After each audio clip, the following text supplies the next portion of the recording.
She spent 3 years walking 2 steps behind a man who never once looked back. 3 years making herself small enough to disappear into the stone walls of his palace. They called her Luna. They meant furniture. Tonight, Alpha King Riker Draven walks into the Moonfire banquet with another woman on his arm, in front of every wolf who ever bowed to her name, and every single one of them is laughing. But here's what nobody in that banquet hall understands yet. The woman they're laughing at? She stopped being afraid somewhere between the 3rd year and tonight. Drop your city in the comments. Stay until the end. You'll want to see what happens next. The seamstress had come at dawn. Evelyn remembered the way the woman's hands had trembled when she reached for the measuring tape, how she'd avoided looking directly at Evelyn's face the entire time, keeping her eyes at the level of collarbones and shoulders, as though eye contact carried some kind of infection. The dress she'd brought was silver white, the traditional Luna color for the Moonfire banquet, a color that in better years had meant purity, strength, the cold light of something permanent. This year it looked like a burial cloth. Evelyn had let the seamstress work in silence, standing with her arms slightly raised while the woman pinned and smoothed and muttered quiet measurements under her breath. The chamber was cold. The fire had burned low sometime before sunrise, and nobody had come to tend it. That was the 4th morning in a row that had happened. Small things. Things that could be explained away individually, each one innocent on its own. The fire burns out. The morning tea arrives lukewarm. The guards outside her chamber door are rotated to unfamiliar faces who don't nod when she passes. She had learned to read the palace the way some women read weather. By the time the seamstress packed her pins and left without a word about the final fitting, Evelyn already knew that something tonight would be worse than the nights before it. She just hadn't known how much worse. Her reflection stared back at her from the long mirror against the east wall. She studied it the way she studied everything now. Without sentiment, the same way you study a map of territory you're about to cross on foot. High cheekbones. Dark eyes that people had always called quiet. A jaw that her mother, the late Lady Ashford, had once said carried the stubbornness of 3 generations of difficult women. She had gotten that jaw from a lineage she barely knew, from a bloodline whose name she'd grown up hearing spoken in the past tense, as though whatever power it had once contained was thoroughly, permanently spent. Her hair was pinned the way the palace attendants required for formal events. Every pin felt like a small argument. She did not look like a queen tonight. She looked like a woman who had been dressed to be looked at and dismissed. Evelyn pulled on her gloves, smoothed the front of the silver-white gown once, and walked out of her chambers. The Moonfire banquet was held in the great hall of the Draven Palace, a room so large that a full-grown wolf could have run the length of it without breaking stride. The ceiling vaulted upward into a darkness that the hanging iron chandeliers never fully reached, and the walls were hung with the war banners of 7 generations of Alpha Kings, each banner a different shade of black and deep red, the colors of the Draven line. At the far end of the hall sat the royal table, elevated on a stone platform, facing the long rows of pack tables that stretched the length of the room like ribs from a spine. 2,000 wolves attended the Moonfire banquet, alphas from every allied territory, high-ranking betas and their families. The ancient elders who sat together every year at the table closest to the dais, watching everything with the patience of people who had watched many things. Merchants who had earned the invitation through coin, warriors who had earned it through blood. And tonight, every single one of them knew something Evelyn was supposed to discover in real time. She understood this the moment she stepped through the great hall doors. The sound changed. Not loudly. Not the way a crowd hushes when something shocking happens. It was more specific than that, more surgical. A ripple of quieting that moved through the nearest clusters of wolves and spread outward as her presence registered, as eyes found her and then looked away too quickly, found her again, looked away again. People who had spoken her name with warmth for 3 years were suddenly occupied with their wine cups, their dinner companions, a fascinating point somewhere on the far wall. Evelyn kept walking. She moved through the hall the way she had learned to move through difficult rooms, with the body language of someone who had been expected, who belonged exactly where she was. She had learned early that hesitation was a scent, that wolves could smell uncertainty the way they could smell blood. She kept her chin level. She let her eyes move slowly, cataloging. That was when she saw them. Riker had not arrived yet, but the change had already been made. At the royal table, 2 chairs occupied the elevated dais. The Alpha King's chair, massive and dark, carved from the blackwood of the northern forests. and beside it, close beside it, in the chair that belonged to the Luna of the Draven Pack, a chair that had been Evelyn's chair for 3 years, the chair she had sat in at every formal banquet since the mating ceremony. There was a new cushion, deep crimson. The crimson was new. The cushion that had always been there, the silver-gray one she'd chosen herself in the first month of her time here, was gone. In its place, crimson, the color Celine Vaughn wore to every public event like a second skin. Evelyn stopped walking. She stood very still for 3 full seconds, long enough that the nearest guests noticed. A beta female named Corsa, who had smiled at Evelyn across a dozen formal dinners, turned away and said something quiet to her husband. Her husband nodded without looking up. 3 seconds. Then Evelyn moved again. Not toward the royal table. Not yet. She moved toward her own seat along the outer wall, the secondary chair that had been placed there 3 months ago when she'd been quietly informed that the Luna's seat at the royal table was undergoing renovation. She'd been placed at a side table, 6 feet from the main dais, close enough to be technically present, far enough to be functionally invisible. She had sat there without argument. She sat there now, folded herself into the chair with the composure of someone who had agreed to exactly this arrangement. A servant appeared immediately with wine, and Evelyn noticed that the glass was already slightly less full than it should have been for a Luna's formal service, a half measure, the kind given to lower-ranking guests. She said nothing. She wrapped both hands around the stem of the glass and waited. The Moonfire banquet did not begin without the Alpha King. It never did. Riker Draven entered the hall 40 minutes after the scheduled start of the banquet. He entered the way he always entered, through the back corridor that opened directly behind the royal table, so that he appeared already elevated above the room, already looking down at it.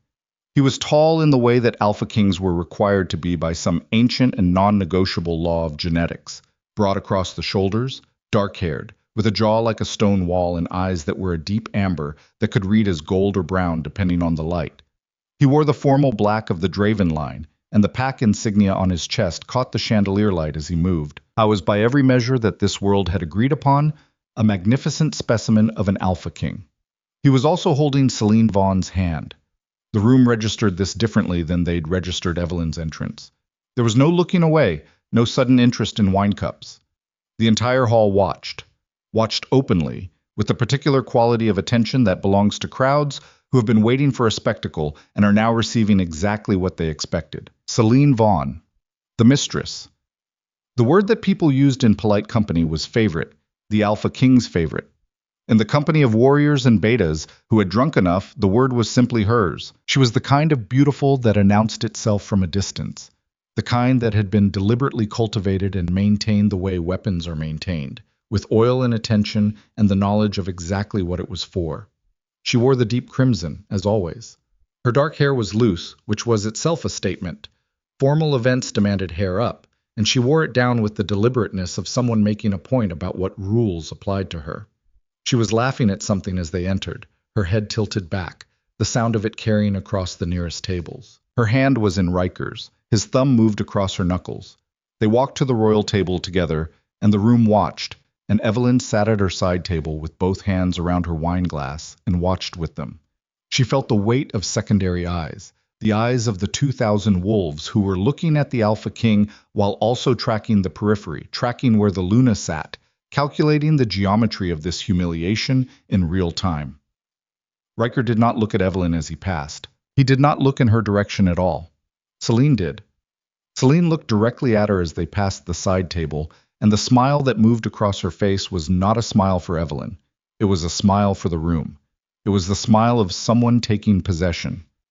Celine settled into the Luna's chair, the crimson cushion. She settled into it the way water settles into a glass, completely, without effort, with no apparent awareness that any prior occupant had ever existed. She arranged her skirts, reached for the wine cup that had been placed at that seat, and turned to say something to the elder Alpha on her right with the ease of someone who had been sitting in that chair for years. Riker sat down beside her. He picked up his own cup.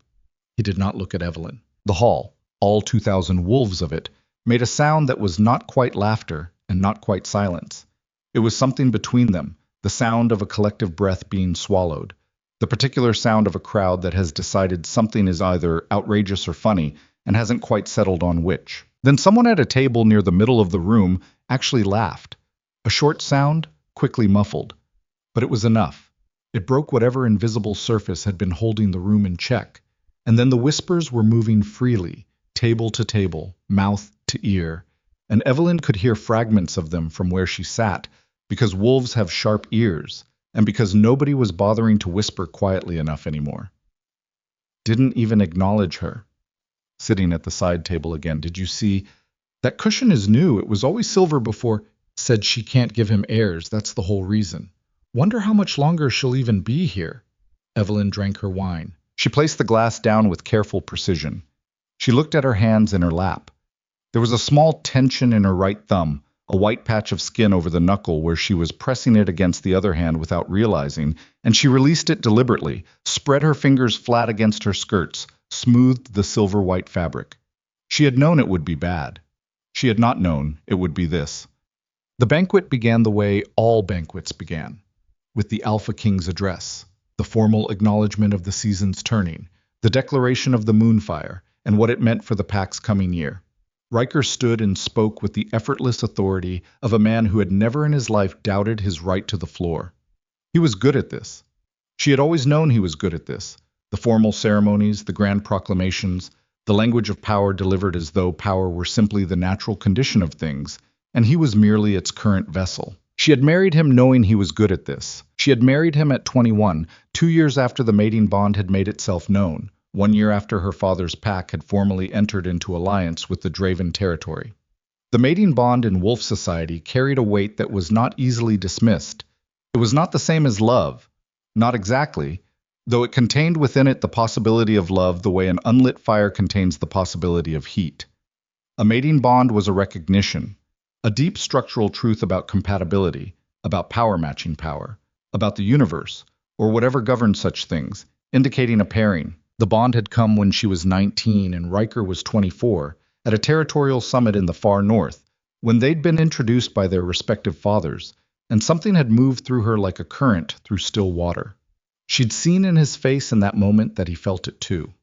A brief unguardedness, a flicker of something that she'd spent years afterward trying to reconstruct from memory. 3 years of marriage, 3 years in this palace, and the unguardedness had never come back.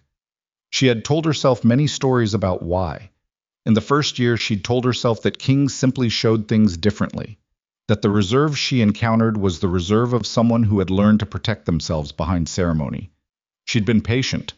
She'd been, by any reasonable measure, more patient than any woman should have been required to be. In the second year, Celine had come. The toasts went on.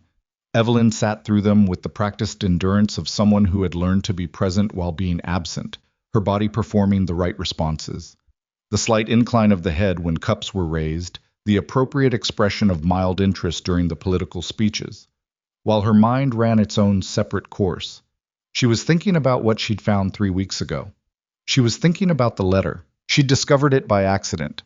She had been in the East Library, a space nobody bothered to associate with her, since she was understood in the palace to be decorative rather than studious, an understanding she had cultivated carefully, searching for a particular historical text about pack law. She had been searching for it because there was a specific clause she needed to verify, a clause about the rights of a mated Luna in the event of public repudiation, and she had not been willing to ask the palace lawyers because the palace lawyers reported to Riker. She'd found the letter tucked inside a completely different book. A Political History of the Eastern Territories. She'd pulled the book by mistake, opened it, and the folded paper had fallen into her hands. It was written in Celine's hand. She recognized it because she had once, early in her time at the palace, seen a letter Celine had sent to Riker on some ostensibly administrative matter, a communication about a territorial negotiation that had crossed Evelyn's desk by mistake. The handwriting was distinctive. Large, confident letters with a specific looping style on the descenders. The letter was addressed to someone whose name she didn't recognize. A pack designation she'd had to research carefully, cross-referencing 3 different territorial maps before she understood what it meant. Greystone. One of the rival packs on the western border.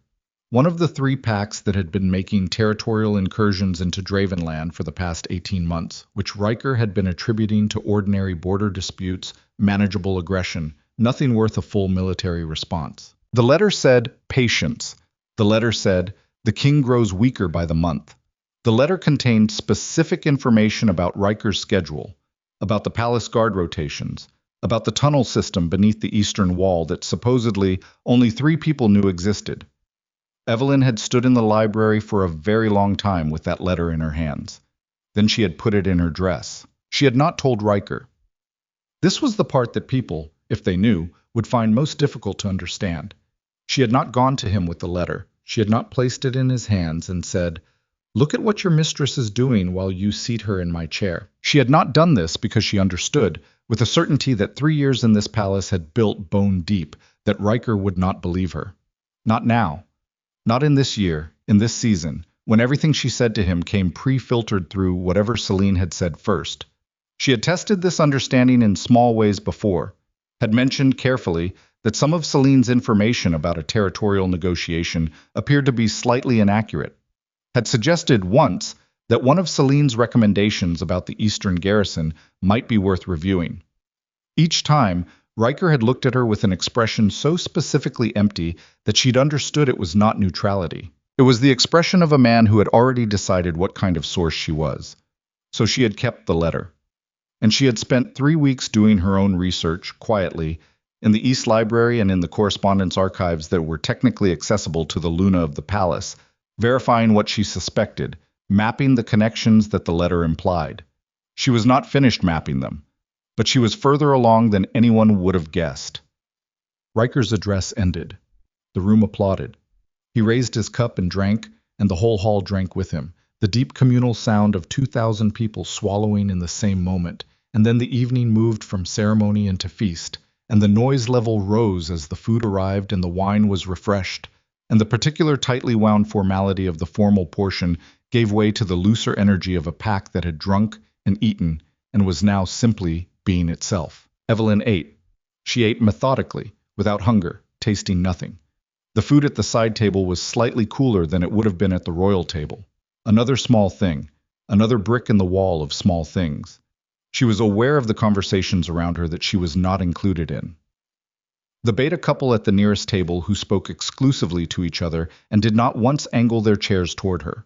The young warrior 2 tables over who had specifically requested a seating assignment far from the Luna's table, which she knew because she had seen the seating chart before it was revised. She was aware of herself as an isolated point in a room full of warmth.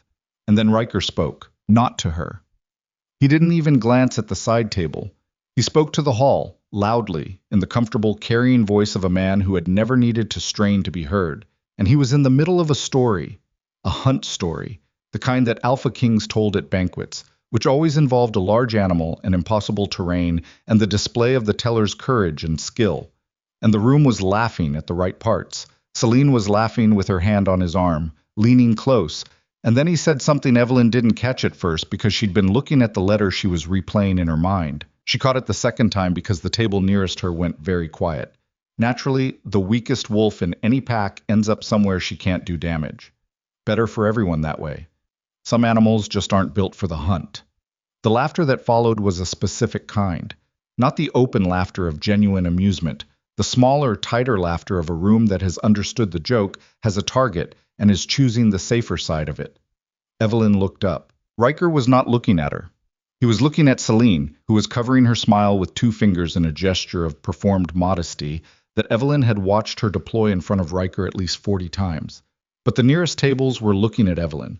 They were watching to see what she would do, and their watching had the quality of spectators at a moment of violence, the stillness before impact. Evelyn met the eyes of the nearest watcher. The beta male looked away first. Always said a Luna's first job is giving the pack its next generation, Riker continued, and Evelyn understood now that this was not a hunt story anymore. It had never been a hunt story. A pack without heirs is a pack without a future. That responsibility falls on certain shoulders. When those shoulders can't carry it, he trailed off. The implication hung in the room like smoke. Celine said, "Some burdens are better shared." Her voice was just at the volume to be heard at the nearest tables. She looked sideways at Riker with a particular expression, a particular intimacy, the expression of someone who shares something with a person that their official partner does not. The laughter was louder this time. Evelyn put down her fork. She was aware of her own heartbeat in a way she usually wasn't, aware of the specific quality of the silence that was spreading outward from her table as the wolves nearby registered what was happening, what was being said, who it was being said about, and where she was sitting while it was being said. She was aware of the heat in her face, not embarrassment. It was something more primitive than embarrassment. It was the heat of a body that has been told by its own chemistry that it has endured something that requires response. Barren. That was the word they weren't quite saying, but were absolutely saying. And it was a lie. She knew it was a lie because she knew what was actually happening to her body, had known for months, had been watching the evidence gather with the same careful attention she gave everything now. But that truth was not currently useful, so she filed it away. Needs to be said plainly in a pack this size, Riker said. He wasn't looking at her, and hadn't looked at her, and she began to understand that the not looking was the entire point, that her presence at the side table was not an oversight or an administrative arrangement, it was a display case. A Luna is only as strong as what she brings to her king's line. Hear, hear. Someone 2 tables back. Male voice, a visiting alpha from the Northern Territories, someone Evelyn had met twice and exchanged formal pleasantries with, now publicly agreeing. A weak Luna, Riker said, and paused. Is worse than no Luna, said a different voice. Younger. She didn't place it. Someone laughed. More than one person. Evelyn pushed back her chair. The sound of it, the legs on the stone floor, a scrape that cut through the immediate noise, created a small silence. The nearest tables looked. Her hands were flat on the table. She was standing. She was not certain when she'd made the decision to stand. It had not felt like a decision. She looked at the royal table, at Riker, who was still telling his story, or had resumed telling it, or was using the telling of it as a way to not acknowledge her standing. At Celine, who had looked up and was watching her with the careful attention of someone who has set a mechanism in motion and is now monitoring its progress. At the cushion, the crimson cushion, in her chair. Evelyn walked toward the royal table. What? The room noticed before Riker did. The story faltered, not because of him, but because his audience was fragmenting, attention peeling away toward the silver-white figure moving through the banquet hall with a particular quality of motion that people who have been sitting at side tables are not supposed to have. She wasn't running, she wasn't stumbling, wasn't visibly emotional. She was walking with the kind of deliberateness that cuts through noise, the way cold water cuts through heat. Wolves are instinctual creatures. 2,000 of them felt the change in atmosphere before any individual one could have articulated it.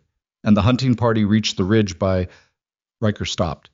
He stopped because Celine's hand had tightened on his arm, and she had leaned in and said something quick and quiet into his ear, and he had turned to look, finally turned, finally looked, and saw Evelyn 10 feet from the royal table. What is this? He said, not a question. The specific tone of an alpha king who has encountered an interruption to the established order. Evelyn did not stop walking. 8 feet. Evelyn. Harder now. I said, what is this? 6 feet. Around her, the hall had gone into that specific collective silence that happens once a generation, the silence of 2,000 people deciding simultaneously that nothing they are doing matters as much as what is about to happen in front of them. Your Luna, Evelyn said, is standing in front of you. Her voice came out flat and level. Not loud. She didn't need loud, not in this silence. Which is something you apparently forgot was possible. Riker's expression moved through surprise into a tighter thing. You should return to your seat. My seat. She stopped 4 feet from the royal table, close enough that the entire elevated dais was in her direct line of sight. Close enough to see the specific expression on Celine's face, a recalibration happening behind those dark eyes, a revision of some plan or expectation. Which seat is mine, Riker? Because I've been moved 3 times in 3 months, and I'm having some trouble keeping track. This isn't the place. You made it the place. Still flat, still level. She was surprised by her own steadiness, the absence of trembling she'd expected. You made it the place when you told 2,000 wolves that your Luna is weak. You made it the place when you called her barren in a room full of guests. You made it the place when you put someone else's cushion in her chair. The silence in the hall had achieved a quality it hadn't had before. It was no longer the silence of entertainment. It was the silence of something irrevocable approaching. Celine said, Evelyn, dear, don't.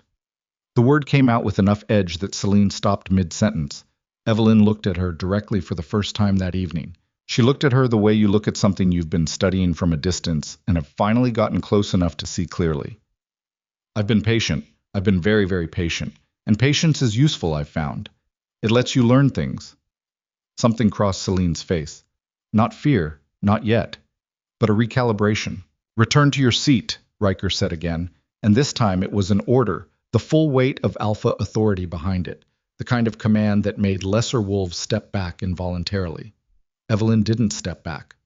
I want her out of my chair, she said quietly. That's enough. I want her out of my chair, she said again. Same volume, same flat register, the repetition itself a kind of line being drawn.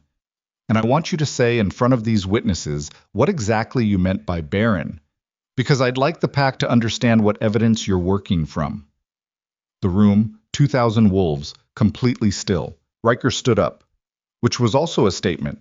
He was already on an elevated platform, already taller than she was, and standing was a way of making that differential maximally visible. You are embarrassing yourself. No, Evelyn said. I'm embarrassing you. There's a difference. I'm not the one who scheduled the humiliation. She heard it, a sharp intake of breath from somewhere in the nearest tables. Someone who hadn't expected that.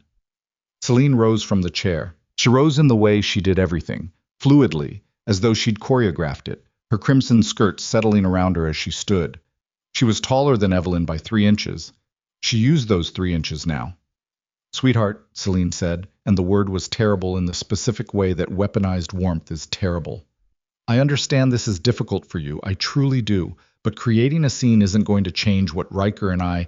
Evelyn hit her. She hit her open-handed and she hit her hard, and the sound of it in that enormous silent room was enormous. A crack that seemed to split the air in the way that a branch splits when a large weight falls across it. Not a weak sound, not a feminine sound, a sound with real physics behind it. Celine's head snapped sideways. She took a single step back, her hand going to her face, and the crimson cushion on the chair behind her caught her hip, and she half sat, half collapsed into it. The wine cup at that place setting toppled and bled red across the white tablecloth. The hall did not breathe. 2,000 wolves, and none of them breathed. Celine's hand was pressed to her cheek. Below her fingers, already, the skin was going red. Her eyes were wide in a way Evelyn had never seen on her face before. Something stripped from her expression, some layer of performed composure that the impact had apparently knocked loose. Riker moved. He stepped toward Evelyn with his hand raised, and she stood her ground. And the fact that she stood her ground stopped him. Some calculation happened in the fraction of a second it would take to close the distance. His hand lowered. Not lowered willingly. Lowered by the same calculation, the instinct that understood that striking your Luna in front of 2,000 witnesses was a different category of event. You're done, he said. The voice was quiet now. Quieter than anything he'd said all evening. The quiet of a man compressing rage into something cold and directed. You are done. I know, Evelyn said. She looked at him. She let herself look at him fully, the way she hadn't allowed herself to look at him in months, because looking fully at him had cost her too much. She looked at him now without that cost registering, and what she saw was a man who had made a series of choices and had not yet understood the weight of those choices.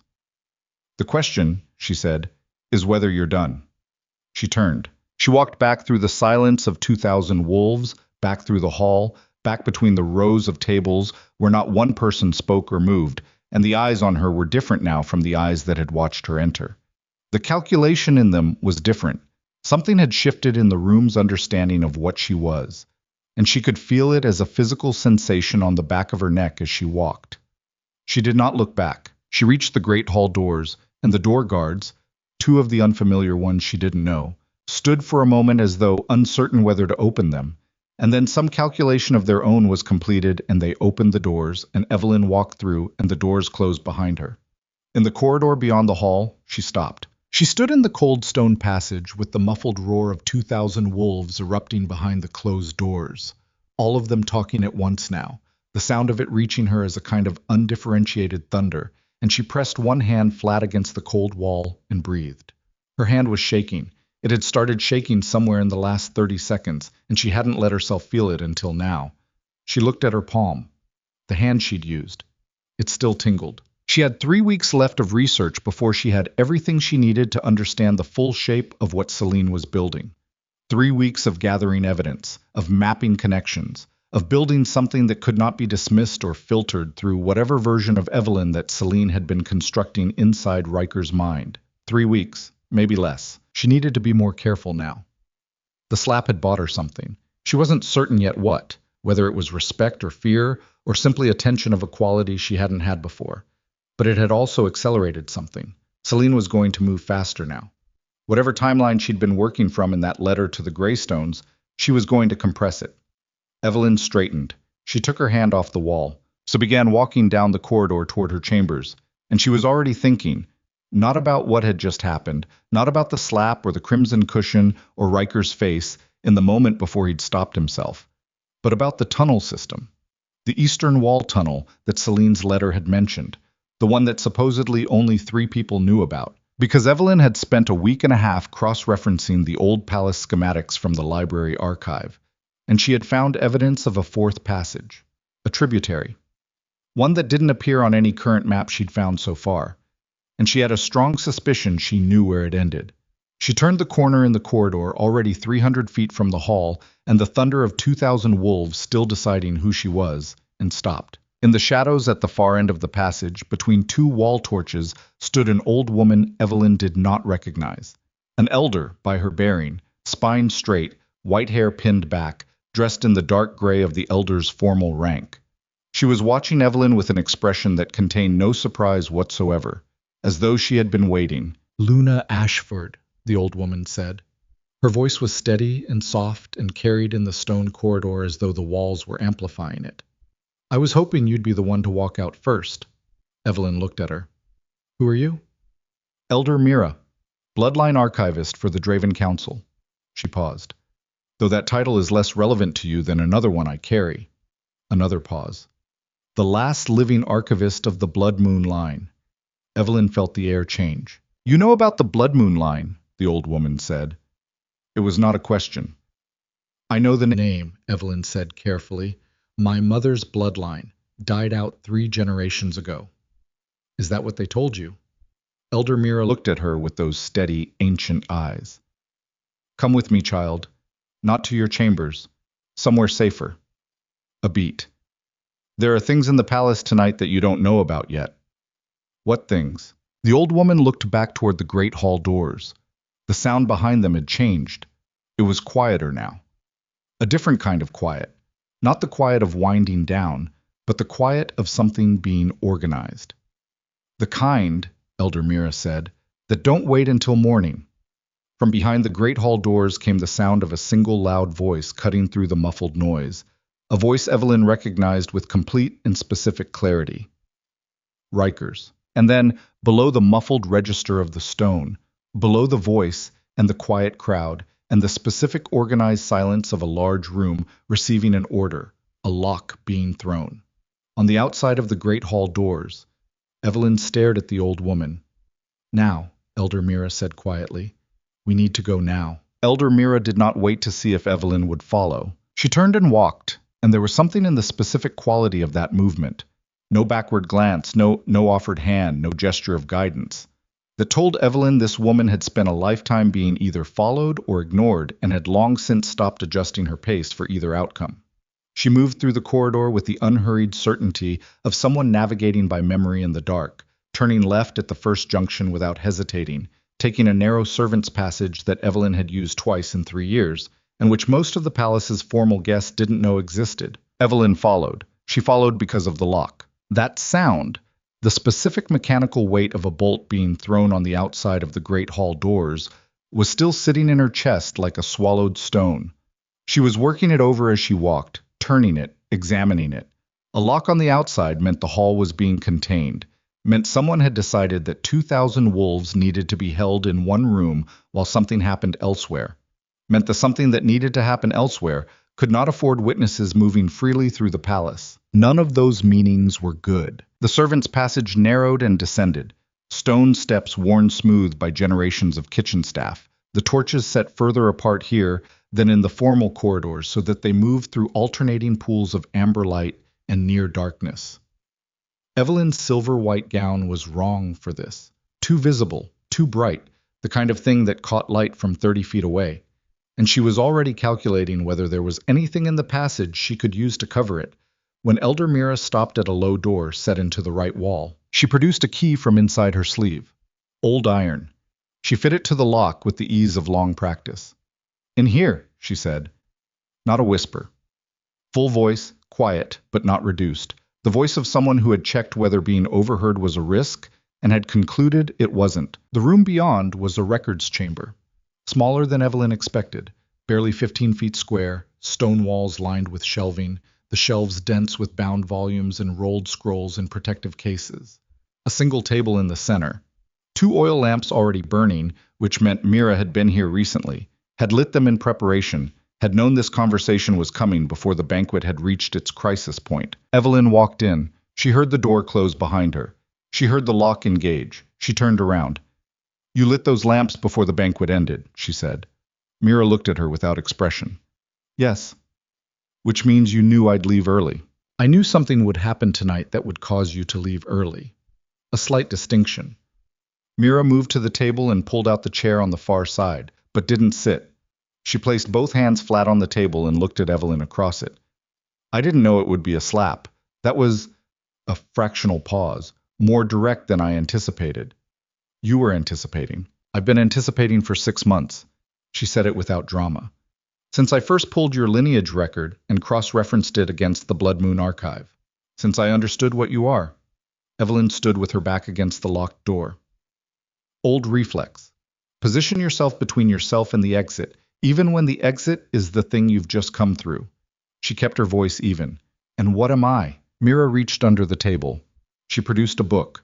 Heavy, old, the cover a dark leather that had gone nearly black with age. No title on the spine. She placed it on the table between them with the careful deliberateness of someone setting down something that has weight beyond its physical weight. "The last living descendant of the Blood Moon line," she said. "Direct, unbroken. 4 generations of women who survived by keeping that fact buried."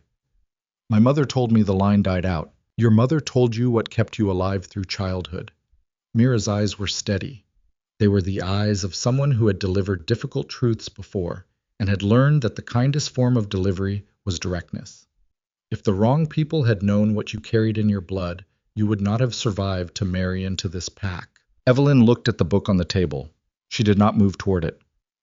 "What does the Blood Moon line actually mean? Not the name, not the legend. What does it mean in terms I can use tonight?" Mira was quiet for 3 seconds. Lamps burned. Somewhere above them, muffled by stone and distance, Evelyn could still detect the low undercurrent of whatever was happening in the great hall. Not noise exactly, more a vibration, the physical evidence of contained mass. "It means," Mira said slowly, "that the power other wolves channel through training, through rank, through years of dominance, you carry it structurally, built into the blood. It hasn't activated because it hasn't been threatened severely enough." She paused. "Until recently." Define recently. "The attacks on the eastern garrison last month. 3 wolves dead, 2 wounded.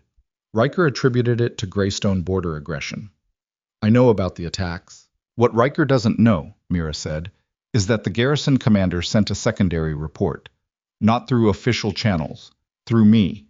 She touched the book, didn't open it. "The dead wolves weren't killed by Greystone fighters. The wounds were internal. Something ruptured in them. Not from impact, not from weapons. From inside." She looked at Evelyn steadily. The commander noted that in the hour before each death, there had been a significant aura event in the eastern sector. Something that registered on every dominant wolf in the garrison as a pressure, like standing too close to a large predator. Something that came and went. Evelyn was very still. "That aura event," Mira said quietly, "originated from this palace." The room was cold. Evelyn became aware of it the way you become aware of cold when you've been moving and have suddenly stopped. It had been there the whole time, but her body had been generating enough heat to offset it, and now the stillness let the temperature in. "You're telling me I killed 3 wolves," she said. "I'm telling you something and you responded to a threat, and 3 wolves who were part of that threat died." Mira's voice was precise. "Whether that constitutes killing depends on what you mean by the word. You weren't conscious of it. You weren't in control of it. It was the same as, she thought for a moment, the same as a wolf shifting for the first time. The shift happens before the wolf chooses it, before they even know it's possible. Evelyn said nothing. She was thinking about the 3 weeks of research, the letter, the tunnel. She was thinking about how she'd felt in the East Library when she'd first read Celine's handwriting on that folded paper, the specific quality of the cold that had moved through her, which she'd attributed to anger, to fear, to the clinical response of a mind processing a threat. She was thinking about whether that cold had been something else. What were they doing? She said. The 3 men. Mira met her eyes, placing something in the eastern tunnel, something that wasn't supposed to be found. What kind of something? A beat. The kind that opens a door from the inside. Evelyn pushed off the door. She walked to the table. She pulled out the near chair and sat down and placed both her hands flat on the table, mirroring Mira's earlier posture, and looked at the old woman directly. Tell me everything, she said. All of it. Starting from 6 months ago, when you pulled my lineage record. I don't want the version that protects me from being frightened. I want the version I can work with.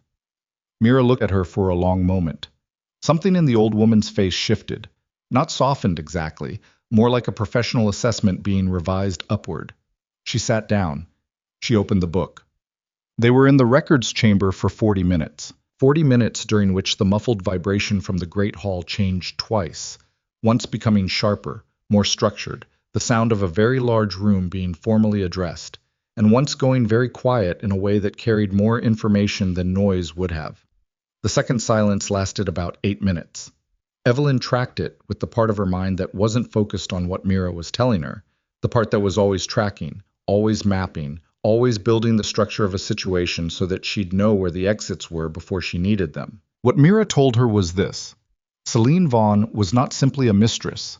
She was not simply an ambitious woman who had inserted herself into a king's favor for personal advancement, the story that the palace had been telling itself for 18 months. She was an operative.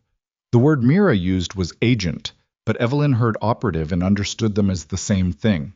A planted presence placed inside the Draven Palace through a sequence of engineered coincidences, working on a timeline that had begun before Evelyn had ever married Riker.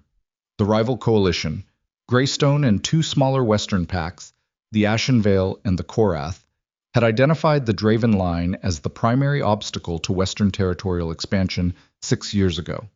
They had begun planning accordingly. Part of that plan was Riker's mind. Not poison, Mira said, when Evelyn's eyes moved to the word she'd written on the records page in front of her. Not in the conventional sense. There are compounds, she touched the text, that act on dominant wolves specifically, on the alpha brain chemistry. They don't incapacitate. They don't sedate. What they do is heighten certain responses and depress others. Make aggression feel like clarity. Make suspicion feel like evidence. Make trust feel like weakness. She's been dosing him, Evelyn said, for approximately 14 months, in his evening wine. Flat delivery. Long enough that the effects have become his baseline. He no longer knows what his own unaltered perception feels like. Evelyn sat with that for a moment. She sat with it, and she thought about every conversation she'd had with Riker in the past year and a half. Every moment she'd registered as him choosing to dismiss her, choosing to trust Celine over her, choosing to believe the worst version of what she was. She thought about whether any of those moments belonged to him, actually. She found that the answer mattered less than she expected it to. Not because it didn't matter. It did. But survival questions were load-bearing in a way that grief questions weren't. And right now the load-bearing question was what Celine was doing tonight, in this palace, while the Great Hall was locked and 2,000 wolves were contained inside it. The tunnel, she said. Mira nodded. The Eastern Wall Tunnel, what they placed there last month, before the 3 garrison wolves died trying to complete the installation, was a mechanism. A way to allow the Western Coalition's forces entrance to the palace grounds without triggering the perimeter wards. How close to complete is it? I don't know. Mira said it without apology. The 3 men who died were the ones who knew. Whatever state it was in when they died is the state it's still in. Unless... She paused. Unless Celine sent someone else to finish it, Evelyn said. Someone she trusted enough not to use pack wolves. Mira's voice was careful now, careful in the way of someone approaching the edge of what they know. Someone from outside the territory. Evelyn stood up. The chair scraped back. She was already calculating distance. The records chamber to the eastern wing to the tunnel access she'd identified in the old palace schematics. The tunnel access to the section of wall she'd marked on the hand-drawn copy she'd made and kept folded inside the false bottom of her writing desk. The writing desk, she said, and the thought arrived cold and sudden. In my chambers. Mira looked at her. I have materials in my chambers. Research. Notes. If Riker has ordered me confined. He has, Mira said. After you left the hall. The confinement order went to the chamber guards within 10 minutes. Then someone's already in my chambers.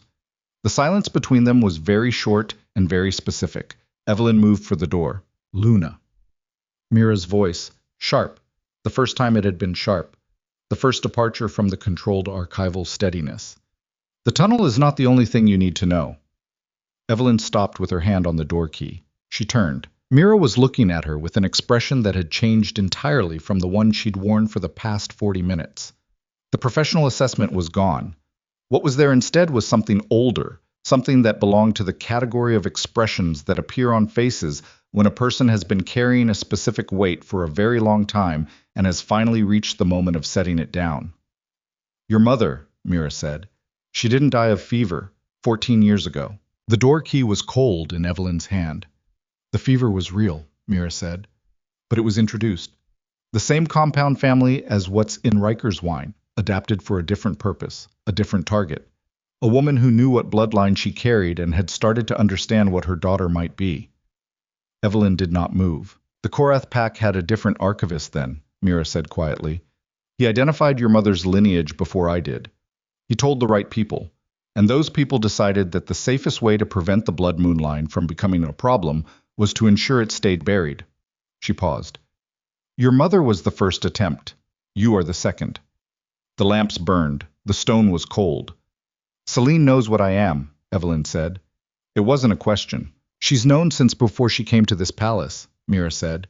She didn't come here for Riker. She came here for you. The weight of that landed differently than Evelyn expected. Not with the force of revelation, more with the flat, unlocking quality of a thing that explains everything, that slots into every gap in the past 3 years and fills them with terrible sense.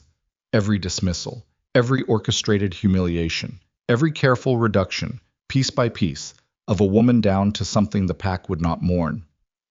Build a case that she is nothing before you take her. Make the pack watch while you do it. Evelyn put the key in the lock. Where are you going? Mira said. My chambers first, then the tunnel. She turned the key. If Celine came here for me, then everything she's built is pointed at tonight. The locked hall, the confinement order, whatever is in that tunnel. It's a single mechanism, and mechanisms have timing. You don't know what you'll face in those tunnels. No, Evelyn said. She pulled the door open. The corridor beyond was dark. The torches burned lower in the time they'd been inside. But Celine doesn't know that I know about them. That's the only advantage I have, and it has an expiration time. She stepped through the door. Luna. Mira again. Evelyn stopped in the corridor and looked back. The old woman was standing with the book held against her chest with both arms, and her expression was the expression of someone who has done what they could and is now watching the outcome proceed beyond their reach. The aura. If it comes, don't fight it. The blood moon power doesn't respond to control. It responds to necessity. Let it read the situation. A pause. Trust what's in the blood. Evelyn looked at her for one moment. If I'm not back by dawn, she said, take that book somewhere the Korath archivist can't find it. She walked into the dark corridor. Behind her, she heard the records chamber door close. She heard the lock engage, and somewhere above her, somewhere in the direction of her own chambers, where a confinement order had already sent palace guards, she heard what sounded like a door being forced. The specific sound of wood under pressure.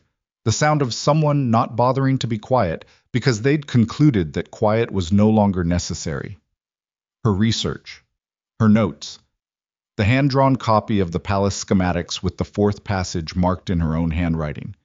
3 years of patience. 3 weeks of evidence. All of it, right now, in a room she had been locked out of. Evelyn began to run. She reached the East Corridor junction in time to see the guard's back disappearing through her chamber door. Not the unfamiliar guard she'd been assigned. Different. No palace livery on these ones. plain dark clothing, the kind worn for function and not identification, the kind worn by people who are working and do not want to be asked questions about their employer. 2 of them, from what she'd seen. Maybe 3. She pressed herself against the junction wall. Her breathing was controlled. She'd run the length of the eastern wing, and her body wanted to gulp air, and she was refusing it, pulling it in through her nose in measured amounts, because the instinct to gasp was the same instinct that got you heard. Her chambers were 30 feet away. 30 feet and 2 or 3 people who had been sent specifically to find what she'd been building in secret. She thought about the writing desk. The false bottom was not sophisticated. She'd made it herself with the penknife in 6 careful weeks, working only during the hour after midnight when the chambermaids had finished their last round. It would slow a thorough search by perhaps 10 minutes. If they knew what they were looking for, less. She thought about the letter. Celine's letter to Greystone, which she'd kept folded inside the schematics. Which she'd kept because the letter was the one piece of evidence that could not be explained away as Evelyn's interpretation, her bias, her jealous imagination. It was the thing itself, in Celine's hand, with a Greystone pack seal on the fold. She needed that letter. She came off the wall. She moved to her chamber door. Open. The lock punched out from the frame. Clean work, done with a tool rather than brute force. And she went through it. The chamber was occupied by 2 men. The first one turned the moment she crossed the threshold. He was at her writing desk with the drawer pulled out, and he was fast. She registered his speed in the fraction of a second before he moved, registered it as the speed of someone trained specifically for situations involving resistance, and she understood that she had approximately 1 second before his hands were on her. She didn't run. She held ground, and the fact that she held ground stopped him for exactly the beat she needed, the same beat that had stopped Riker in the banquet hall. The same instinctive recalculation that happened when a body that was supposed to retreat didn't. "Get out of my desk," she said. He looked at her. His partner, at the wardrobe across the room, had gone still. "Lady Ashford," the first man said. He had an accent she didn't immediately place. Not Greystone, something further west. "This is a sanctioned search by order of—" "Get out of my desk," she said again. He had about 4 inches and 60 pounds on her. He was calculating this. She could see the calculation, the particular blankness that appeared on the face of a person running a fast equation, and in this case the equation was whether a locked-down palace wing and a sanctioned order made the equation simple enough to just remove the inconvenience physically. She watched him conclude that it did. He crossed the room fast and she went low, ducking under his reaching arm, getting inside his reach, and she hit him with the heel of her palm directly below the sternum, the spot that a woman in an Ashford household learned from girlhood, from the women who had survived long enough to teach it. Not the face, not the jaw. Below the sternum, where the body could not choose not to respond. He folded, not out, not down to the ground, but forward, involuntarily, air evacuating, the body's irreducible requirement to protect its own breathing, overriding everything else for 3 seconds. 3 seconds was enough. She was at the desk, the false bottom was open, the schematics were in her hand. The letter was there, still folded inside, and she was back at the door before the second man reached her. He caught her arm in the doorway. She turned into it, used the grip to swing herself against the doorframe, and brought her elbow back hard into his nose. The crunch was sufficient. He dropped her arm and his hands went to his face. She went through the door. She ran. Behind her, she heard the first man's voice, recovered, furious, already in the corridor. She heard him say a single word, not to her, into the direction of the far end of the corridor.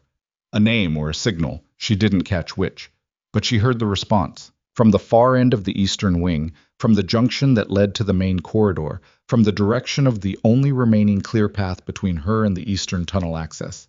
She heard footsteps. Multiple. Moving with the synchronized weight of people who have been positioned and are now executing. Not 2 men, not 3. More. She stopped in the corridor and looked both ways and understood, with the cold arithmetic of a situation that had just become a different situation, that this was not a search, it was a trap. And the letter in her hand, Celine's letter, the one piece of evidence that could expose everything, was exactly what they'd expected her to come back for. She looked down at the paper in her grip. Then she looked up at the junction ahead, where the first shadows of moving figures were just becoming visible at the edge of the torchlight. And in her chest, below the ribs, somewhere she had no word for, something moved. Something old. Something that had been waiting with considerably more patience than she had, and which had apparently decided that patience had reached its end.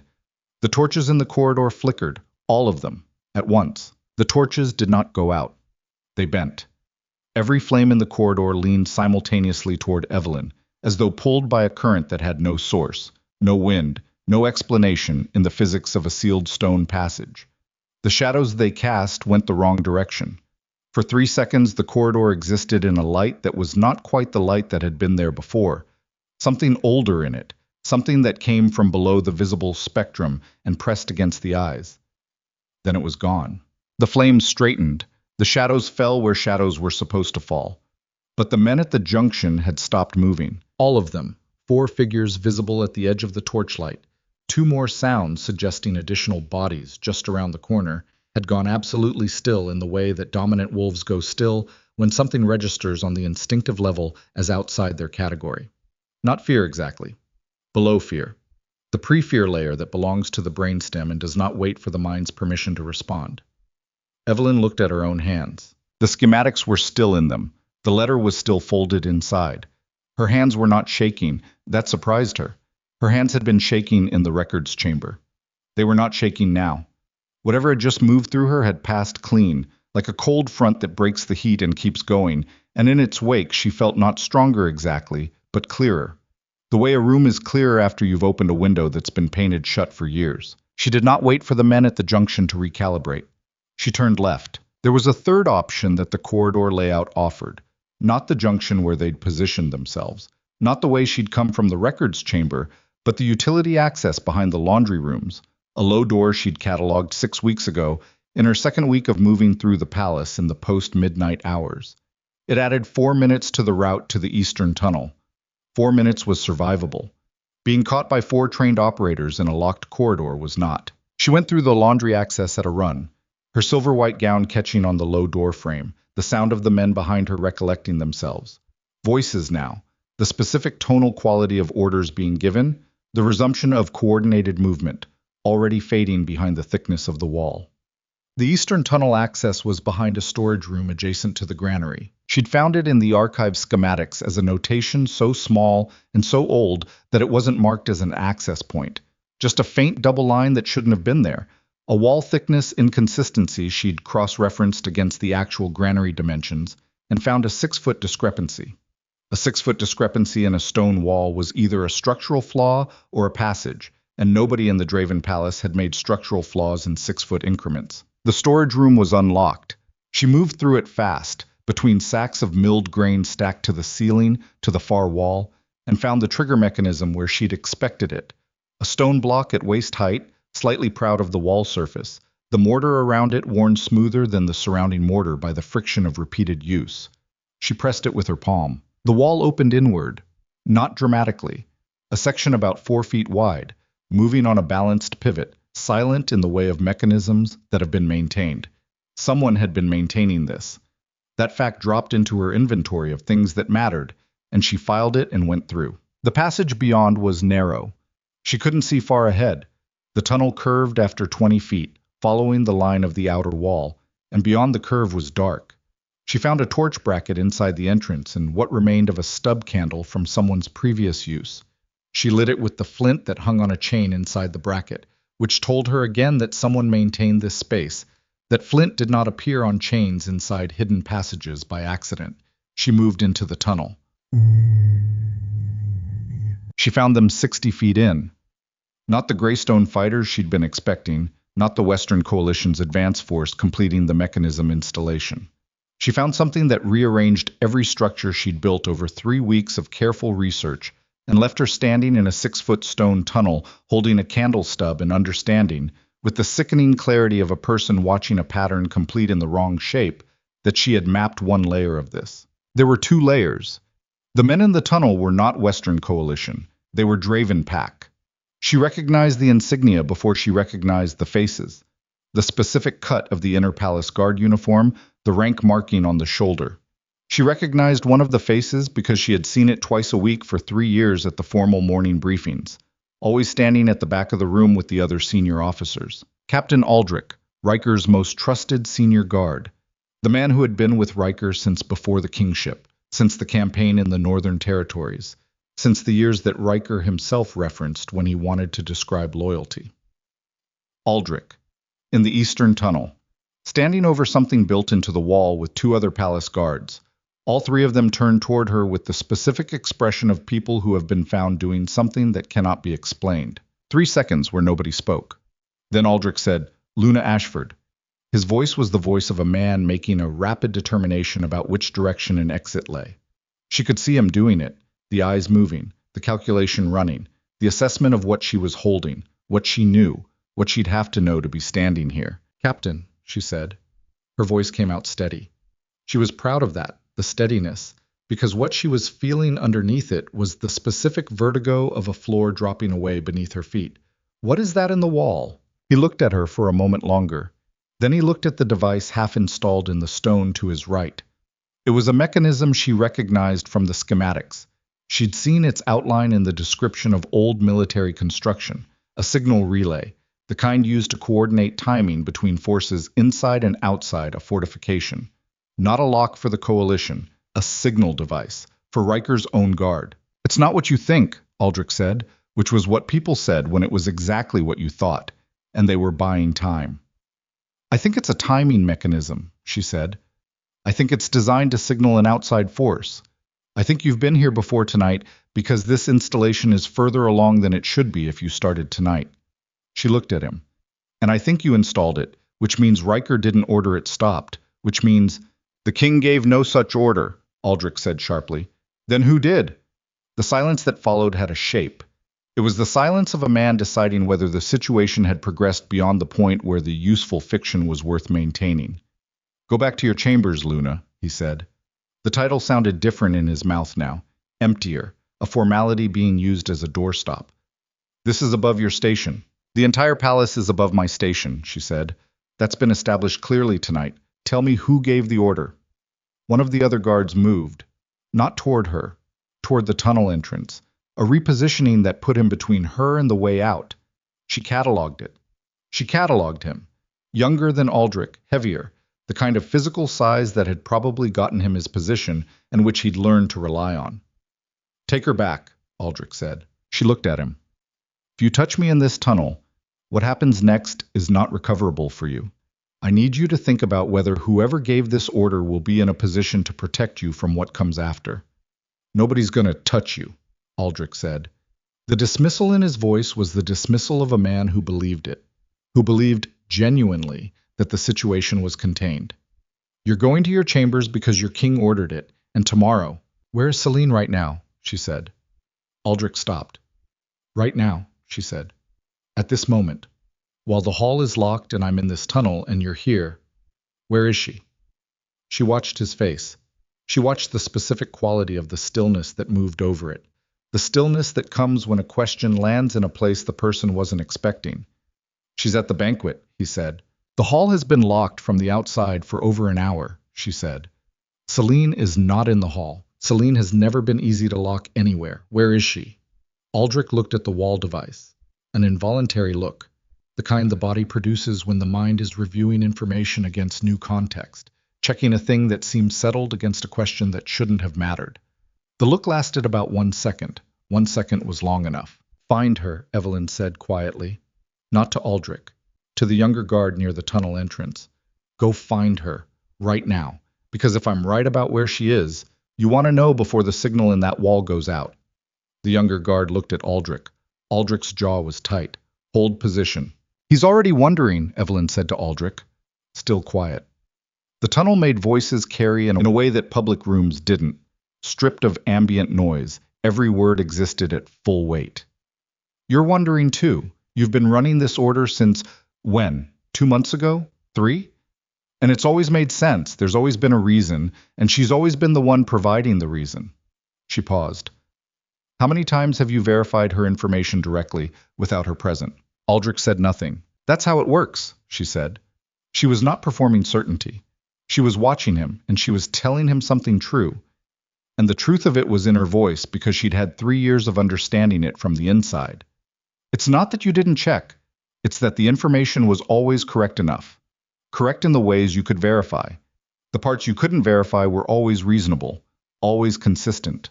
She looked at him directly. Until tonight.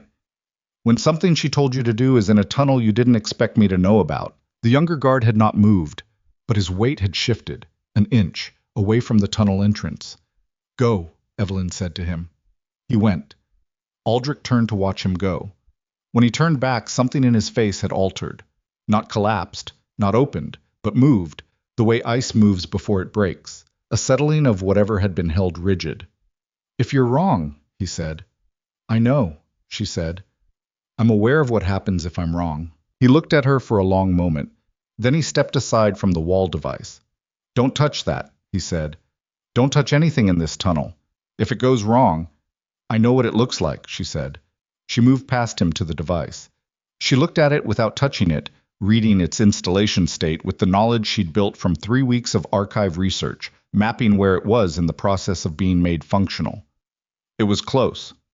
Another hour's work, maybe less. She filed that. Then she turned and went back through the tunnel the way she'd come, and Aldrich followed at a distance that was no longer the distance of containment. It was the distance of a man who was recalculating. She heard the crowd before she reached the Great Hall.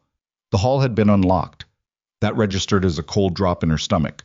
The lock had been a containment measure, and containment measures were released either because the thing being managed was resolved, or because a new phase had begun that didn't require containment anymore. She didn't know which. She walked faster. The Great Hall doors were open. The 2,000 wolves were still inside, but the configuration had changed. They were standing now, not seated, arranged in the packed informal order of a crowd, witnessing something rather than a banquet, attending something. The sound was wrong, too unified, too specifically directed toward the center of the room. She pushed through the outer edge of the crowd. It took her 40 seconds to understand what she was looking at. Riker was standing on the royal dais. Celine was beside him, standing close, her hand on his arm in the specific way that Evelyn had watched her use for 18 months. The possessive geometry of it, the casual ownership. She was speaking to him in a low voice, and he was listening with the total absorption of a man who has no other source. On the floor of the hall, below the dais, on her knees, Elder Mira. 2 palace guards flanking her, her hands behind her back. Her white hair had come partially unpinned, which on a woman of her bearing was its own kind of violence. The book, the Blood Moon Archive, the one she'd been holding against her chest in the records chamber, was not with her. Gone. Taken. Evelyn stopped. She stopped in the middle of the crowd, and she understood what she was looking at, and the understanding moved through her not as shock, but as the completion of a shape she should have recognized earlier. The records chamber. The lit lamps, prepared in advance. The meeting that Mira had been ready for, had been too ready for, had known what Evelyn would need to hear, had known which truths would cause her to move, had known the route she'd take, the tunnel, the timing, the letter in Celine's hand, Evelyn's letter, her research, her schematics, her hand-drawn copy of the palace map, with the 4th passage marked in her own writing, all of it, now in Celine's hand, being passed to Riker as he stood on the dais with the expression of a man who has been shown evidence. Mira looked up from the floor and found Evelyn's face in the crowd. There was no apology in her expression, no guilt. Only the professional steadiness that Evelyn now understood had been a performance from the first moment, the look of a woman doing a job, who had done the job, and who had understood from the beginning that Evelyn would eventually stand exactly where she was standing and understand exactly what had happened. They had needed Evelyn in the tunnel. They had needed her to take the letter out of the writing desk and carry it through the palace so that Celine's people, following her, could track where she went and confirm what she'd built. They had needed the research in her own handwriting to be in Celine's hands, not found in a locked chamber but carried by the woman herself through a secret tunnel, which looked to the 2,000 wolves who were now hearing the story being constructed from the dais, like something very specific. It looked like a woman communicating with an outside force. It looked like a traitor. Riker's voice had reached the formal carrying register. The address, the pack register. He was speaking and the hall was listening, and she stood in the middle of the crowd and heard him say her name with a coldness she had never heard him use before. Not the distance of the past 18 months, not the deliberate indifference, but the coldness of a man who has been shown what he needed to finally commit to what had always been waiting behind it. Luna Evelyn Ashford, he said, for conspiracy against the Draven throne, for communication with hostile pack forces, for the evidence found in her own hand. Celine stepped forward on the dais and raised the schematics. Evelyn's handwriting. Her marked tunnel. The letter nested inside it, Celine's letter, which now appeared in this context as something found among Evelyn's papers rather than something written by Celine. The crowd turned, 2,000 wolves locating her in their midst, and the turning was the turning of a tide, the way collective bodies move when authority has given them permission to reframe what they see, is hereby charged with high treason against the Draven throne and its Alpha King. The silence that followed was the silence of an axe at the top of its swing. Riker looked at her from the dais. Across the heads of 2,000 wolves, he looked at her with the amber eyes that she had once watched go briefly unguarded at a northern summit, when they were young and the bond was new and the future had seemed like a thing that could go multiple ways. He looked at her like a king who had made a decision. "Execute the order," he said. The crowd closed in, and in the tunnel beneath the eastern wall, 60 feet below the floor of the Great Hall, the signal device finished its installation sequence without any human hand touching it, because the tremor that moved through the stone at that moment, originating from somewhere inside Evelyn's chest, had been sufficient. Outside the eastern wall, in the dark beyond the palace perimeter, something answered. The crowd moved like a single organism. That was the thing about 2,000 wolves under a unified command. They didn't deliberate.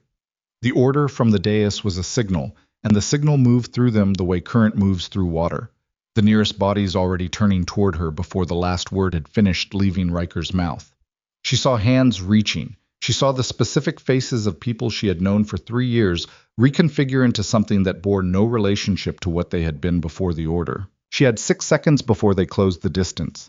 She used 4 of them standing still, not from paralysis. From a choice. The same choice she'd been making all night. The choice to not give the room the performance it was expecting, the flinch, the retreat, the confirmation of the story that had just been told about her. She stood in the press of turning bodies, and she looked at Riker on the dais, and she let herself look at him the way she had in the corridor after the banquet, fully, without the cost she'd been protecting herself from. And what she saw was a man who was not looking back. He had turned away. He had given the order and turned away, back towards Celine, and the turning away was somehow worse than anything else that had happened tonight. Worse than the locked hall, worse than the letter in Celine's hand, worse than the charge of treason read out across 2,000 witnesses. The turning away was the gesture of a man who had decided and was finished deciding, who did not need to watch the outcome because the outcome was already written. In the space behind her sternum, something answered that. It answered it the way a fire answers wind, not by going out, but by going larger. The first hand closed on her arm. She moved. She had not planned what her body did next. She would not have been able to plan it because it belonged to a category of movement she had not previously known she contained. Not the trained palm heel strike she'd used on the man in her chambers. Not anything from the Ashford household education in survival. This came from somewhere below training, below the deliberate architecture of what she'd built herself into over 3 years of making herself careful and precise and contained. The guard who'd grabbed her left arm flew backward. Not from impact. Not from anything she'd consciously done. He went backward the way a man goes when a wave catches him. Lifted, briefly, with a sound that was less a human sound than a concussive expulsion of pressure. And he hit the crowd behind him, and 3 other wolves went down with him. A chain collapse, and the gap it created in the closing press lasted exactly long enough. She ran. The hall was chaos behind her in the 3 seconds it took to reach the far wall. She heard Riker's voice, not the formal register anymore, the command register stripped of ceremony. Get her. Heard the crowd reorganize, heard the difference between a mob that has been surprised and a mob that has been redirected, the former slower and more dangerous in its own way, the latter faster but more predictable. She hit the servants' exit at the west wall at a dead run, shoulder first, and the door gave, and she was in the back corridor, and she was already changing direction before the door bounced back behind her. The palace felt different. It was not a subjective impression. The stone under her feet carried a vibration it hadn't carried an hour ago. Low, continuous, the kind of thing you felt in the soles before you heard it with your ears. She knew what it was before she reached the outer wall lookout and confirmed it through the arrow slit. Outside, in the dark beyond the eastern perimeter, there were lights, torches. Moving in a coordinated pattern. Not a mob's movement, not random, but the organized advance of forces that had been waiting and had received their signal. The coalition's forces. The Greystone and Ashenvale and Korath fighters, who had been positioned outside the wall, waiting for the device in the tunnel to complete its sequence, waiting for the inside of the palace to become sufficiently unstable that the gates would open or the people inside would open them. The signal had fired. She had fired it, or whatever lived in her blood had fired it, and the consequence of that was moving across the dark field toward the eastern wall in organized lines. Two fronts now. Outside the palace walls, an army. Inside the palace walls, 2,000 wolves who had just been told she was a traitor and were currently hunting her through the corridors. She stood at the arrow slit and looked at the torches, and she did the math. And the math was simple and ugly. None of this was coincidental. The timing was Celine's work, the simultaneous internal and external pressure. The inside of the palace destabilized at exactly the moment the outside force moved, creating a crisis that would require Riker to respond militarily, creating the conditions under which the coalition could demand terms. Territory. Concession. The fracturing of the Draven Line's dominance in the western reaches, and the woman standing in the middle of it, charged with treason, marked for execution, was the last piece of the frame. Proof, for the Pax historians, that the crisis had an internal cause, that the Luna had been the infection all along. She turned from the arrow slit. Aldrich was in the corridor behind her. He'd followed her from the crowd, or had moved ahead of the crowd, moving faster than the main body because he knew the palace's service routes better than anyone except her. He stood 10 feet away with an expression she hadn't seen on him before. The recalculation from the tunnel was still in progress, and what it was producing on his face was the specific look of a man confronting the possibility that a thing he'd built his last 3 years on was not what it claimed to be. "The lights outside," she said to him. "You've seen them." He had. She could tell from his face that he'd already been to an arrow slit, that the math was running in him too. "She told you those forces were a deterrent," Evelyn said. "A negotiating position? Something the king could use to demonstrate strength without engaging." His jaw shifted. "She told you the timing was controllable," she said. "That the signal device was a precaution, that it would only fire under specific circumstances that she managed." "It fired early," he said. "It fired when she needed it to. The circumstances she managed were inside this palace. The signal is performing exactly as designed." She kept her voice level. "The question is whether you want to be standing in the corridor with me when Riker reaches this section, or whether you want to be standing somewhere that has a chance of stopping what's coming through that eastern wall." His hand moved to the blade at his hip, not drawing it, touching it. The reflex of a man thinking through physical options. "I can't stop an army," he said. "No," she said. "But you can open the armory without a council order, and you can reach the garrison commanders before Celine's people lock that channel down. And you can be the man who told the truth about the tunnel before the eastern gate failed." She looked at him. "That's a different story than the one you're currently in. A long beat. Go," she said. He went. She found Celine in the king's private war chamber. She had reasoned her way there. Not followed, not tracked, but constructed. Celine was a planner, and planners in the moment of their plan's execution went to the place where the information flowed, where they could monitor and adjust. The war chamber was the nerve center of the palace's military response, the room where the garrison reports arrived first, where the gate status was updated, where Riker would go when he finished processing the situation in the Great Hall and understood that there were 2,000 soldiers moving toward his eastern wall. She had not expected Riker to already be there. She pushed the door open and both of them were in the room, Riker at the war table, maps spread under his hands, and Celine at his right shoulder in the position she always occupied, the position of the advisor, the trusted voice at the ear of the man who commanded. The room had 6 guards, 2 at the door, 4 at the walls, and every one of them went still when she came through. Riker looked up. The fury in his face was the fury of a man who had organized his world around a particular story and was now watching that story resist the ending he'd assigned it. She was supposed to be in custody.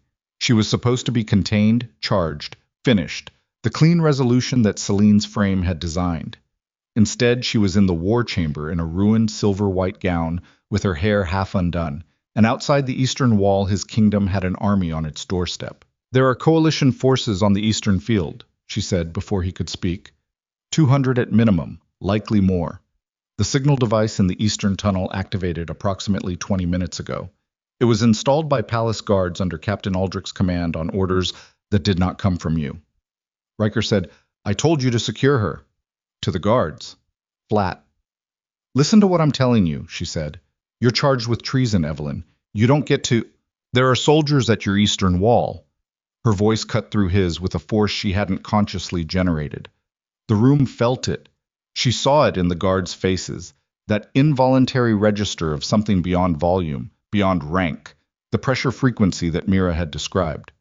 Whatever you believe about me right now, there are soldiers at your wall, and someone in this room let them in. That is the question you need to be asking. Celine moved. It was a small movement, one hand to Riker's arm, the same possessive anchor she'd been using all evening, and she said, She's trying to... Don't, Riker said. Both women looked at him. He'd said it to Celine. He was looking at the map on the war table, and he'd said it to Celine, and the word had the quality of a reflex he hadn't planned, something that had slipped through from whatever remained of him underneath the compound she'd been putting in his wine for 14 months.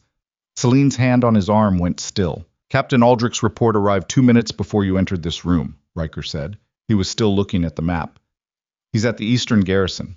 He told the garrison commander that the signal device was installed on orders from... He stopped. The sentence had an ending. She could see him holding it. She looked at Celine. Celine looked back at her with an expression that had cleared of everything. The warmth, the performance, the careful social construction she wore in every other context. What was there instead was the working face, the real face, and it was a face that had decided something. He's going to believe her, Celine said. Not to Evelyn. To herself, the quiet recognition of a planner seeing a variable move outside its expected range. Then, faster. He's going to believe her, and that changes the... She moved toward the war table, toward the weapons rack beside it. Evelyn moved the same instant. She crossed the room in 3 steps and caught Celine's wrist 2 inches from the rack, and the contact was wrong. In the specific way that touching a live wire is wrong, the immediate full-body understanding that you have made contact with something that is going to cost you. Celine wrenched her wrist sideways with a strength that didn't fit her frame, the trained strength of someone who'd been built for this work long before she'd learned to perform softness. And Evelyn held on, and the struggle between them was brief and graceless and real, no elegance in it, just 2 women with their hands on each other in a stone room while the guards stood uncertain and Riker remained frozen at the war table. Celine got her hand to the rack, pulled a blade. Riker moved, finally moved, off the table and around it, commanding voice, Stop! Celine turned with the blade, and it was not pointed at Evelyn. The guards went still in the specific paralysis of people who have been trained to protect one target and are watching that target become the thing that needs protecting from. Evelyn let go of Celine's wrist. She was standing between Celine and the door, between Celine and the guards, between Celine and the path to Riker that the blade's angle implied. The room held. Put it down, Riker said. His voice had changed. It had changed the way stone changes under heat, not dramatically, not visibly, but structurally. The compound she'd been feeding him had been doing specific things to his alpha brain chemistry for over a year, and Evelyn had been watching those things operate on him from the outside, had watched them narrow him, flatten him, reduce the complexity of his responses down to a few reliable channels. And now he was looking at the woman who'd managed that process for 14 months with a blade directed at his center mass, and something in him was finally, brutally processing the geometry. Celine, he said. You were never supposed to doubt it, Celine said. Her voice was very quiet. The quiet of a person who is no longer performing, who has passed through the performance into whatever lay behind it. 3 more days. That's all it needed. 3 more days, and the coalition would have been at your gates with enough force to offer terms, and the terms I'd negotiated on your behalf would have... On my behalf, Riker said. It was always going to end the same, Draven territory intact, Western expansion agreements, your line continuing. She looked at him. All of it intact. The only thing that changed was her. A flicker toward Evelyn. She was supposed to be gone before you needed to understand any of this. The bloodline was supposed to be finished, Evelyn said, the way my mother was finished. The room understood what those words meant in the sequence they'd been said. She watched them land on the faces in the room. The guards, whose loyalty was to Riker, who were reassembling the past 18 months against this new frame at a speed that was visible on their faces. And on Riker's face. His face. I was looking at Evelyn, and the quality of that look was the quality she hadn't seen since the Northern Summit, since the first moment of the bond, 24 years old and briefly unguarded. But this was not young. This was what that look became after everything that had happened between then and tonight. It was cracked open. It was the face of a man standing in the rubble of something he'd built and beginning, for the first time, to understand the dimensions of what it had cost. Celine read it. She read it, and she made the only calculation left to her. She moved, not toward Riker, toward the window behind the war table, the eastern window, the one that faced the field where 200 torches moved in the dark, where the coalition forces were advancing on the answer to the signal she'd spent months installing. Evelyn moved with her. She caught her 3 feet from the window, and they went down together, hard, stone floor, and the impact jarring through both of them. And the blade skittered away, and 2 guards were moving now, but Evelyn was already pushing herself up with Celine pinned under her weight and her forearm across Celine's throat. Not crushing, a bar, a line of pressure. And Celine looked up at her from the floor with those cleared, working eyes and said nothing. "Call them off," Evelyn said. Celine looked at her. "The signal from the tunnel was on a second activation system," Celine said. "It's already cycling. There's nothing—" "There's a recall code," Evelyn said. "You built a recall, because you always build a recall, because that's how you stay in control of the thing you've built. Tell me the code." From outside, through the eastern window that was now 6 feet away, the sound of the coalition force reached them. Not torches anymore, but organized movement. The sound of a large military body coordinating around a fixed point. The specific acoustic signature of an assault formation closing on a wall. Celine looked up at her, and then she smiled. "There it is," Celine said softly. The smile was the smile she'd worn in the banquet hall when she'd looked at Evelyn's chair. Not warmth, not triumph exactly. Something more specific. The smile of a person who has been waiting for a particular moment and has arrived at it. "There's what you've been carrying. 3 years I've been watching for it." Below them, in the stone of the floor, Evelyn felt it. The same movement she'd felt in her chest in the corridor. The same pre-storm shifting of something old and structural. The torches in the war chamber flickered. Celine's smile didn't change. "Too late to stop them," Celine said. "And now too late to stop that either." Her eyes went to the window, to the dark field, to the moving lines of torchlight. "The only question left is whether the last blood moon wolf burns down the palace, saving the man who sentenced her to death." A pause. "Or burns down everything else instead." Outside the eastern wall, a battering sound began. The gates, taking their first impact. Riker was at the war chamber door, commands already leaving his mouth. The garrison orders that would move the palace guard to defensive positions. The king functioning, finally, with something unfogged in his eyes, something that had not been there all evening. He turned at the door and looked across the room at Evelyn, still on the floor with Celine pinned under her. The look lasted less than a second. "What do you need?" he said. 3 years of silence behind that question. 3 years of everything it had not been. She felt the weight of it, and she set it aside because weight was not useful right now, and she looked back at him with whatever was currently living in her eyes, whatever the aura made visible in them, whatever the blood moon blood put there when it was fully awake, and she said, "Get everyone away from the eastern wall." He looked at her for one more second, then he went. The battering at the gates came again, harder. And in Evelyn's chest, against her ribs, the thing that had been waiting with all the patience of blood that has been buried for 3 generations drew one long breath and woke completely. The eastern gate took 3 impacts before it held.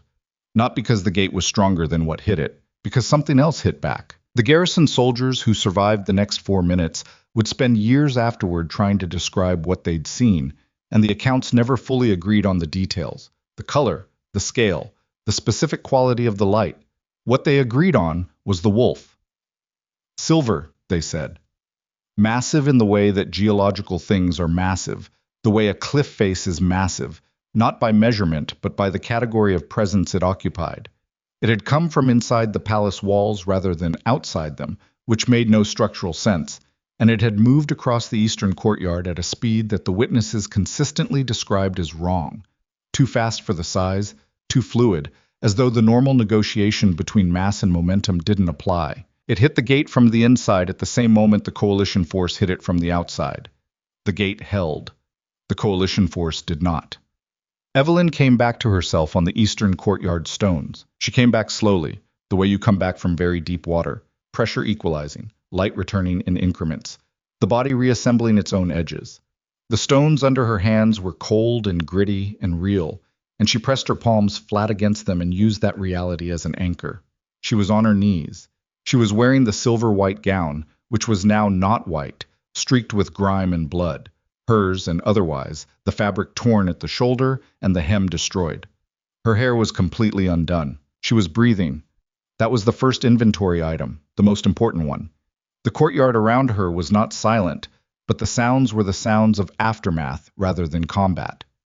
Running feet, Draven garrison soldiers moving in organized patterns, not the chaos run of fighting, but the directed movement of people managing a situation that had shifted. Voices calling status reports, the specific sound of heavy things being checked and secured. The eastern gate stood. Beyond it, through the gap between the gate's upper edge and the wall, the dark field was empty of moving torches. What torches remained were stationary, dropped, or left, scattered across the ground in the way of an advance that had turned into a retreat at significant speed. She looked at her hands. They were her hands. The same high knuckles, the same small scar on her right index finger from a penknife slip. 6 weeks ago in the library. The hands she recognized. Whatever had moved through them had moved through and left, the way a storm occupies a landscape and then withdraws, leaving it changed but its own again. Footsteps. She looked up. Riker crossed the courtyard toward her with 3 guards flanking him and then falling back because his pace had outrun them, because whatever calculation he was running in the final 20 feet didn't include them. He stopped in front of her. He was carrying his own damage from the evening, a cut above one eyebrow that had bled down his temple and dried there, a tear in the formal black of his jacket at the shoulder seam. He had clearly been in the fighting. He had the look of a man who had been in the fighting and had come out of it not unscathed but intact, and who was now standing in front of something that recalibrated what intact meant. He looked at her on the courtyard stones. She looked back at him from there. Neither of them spoke for a moment that had the weight of all the moments they hadn't spoken incorrectly for 3 years. "Are you hurt?" he said finally. The question was so much smaller than everything that needed to be said that it almost registered as the wrong language. But it was also the right question, the immediate human question, the one that lives below politics and power and betrayal, in the place where people are just people trying to determine if the person in front of them is still alive. "I don't know yet," she said honestly. He crouched down in front of her, eye level. The Alpha King of the Draven territory, in his formal black, kneeling on the courtyard stones to be level with his Luna. She watched him do it and noted the cost of it in his body. Not physical cost, something else. The cost of a man lowering himself not as a performance but as a necessity, because the distance needed to close. "The coalition force has retreated to the tree line," he said. "Aldrich has garrison riders moving to cut off their eastern withdrawal. Greystone's Alpha sent a white flag 2 minutes ago." He paused. "It's over. The immediate threat is over." "Celine," she said. "Secured." His jaw moved.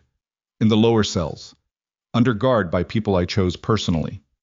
A fractional pause on personally.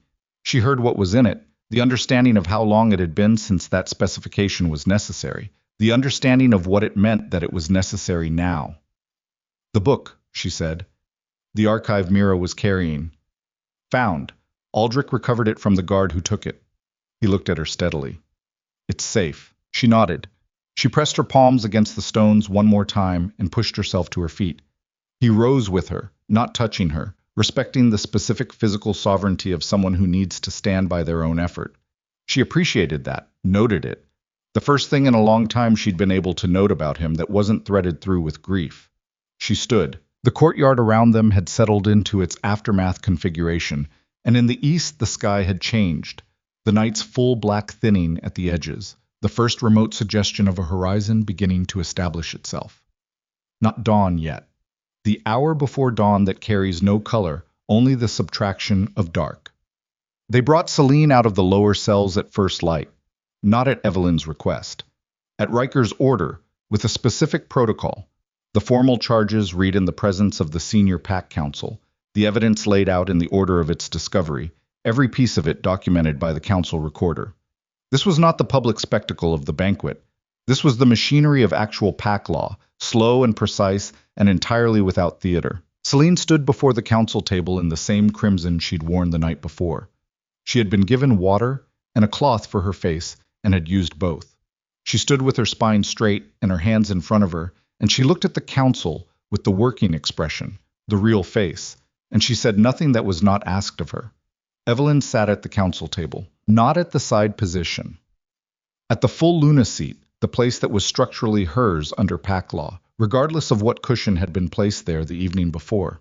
She had washed her face and put her hair up and changed her clothing, and she sat with her hands flat on the table in the posture that the past 3 years had built into her.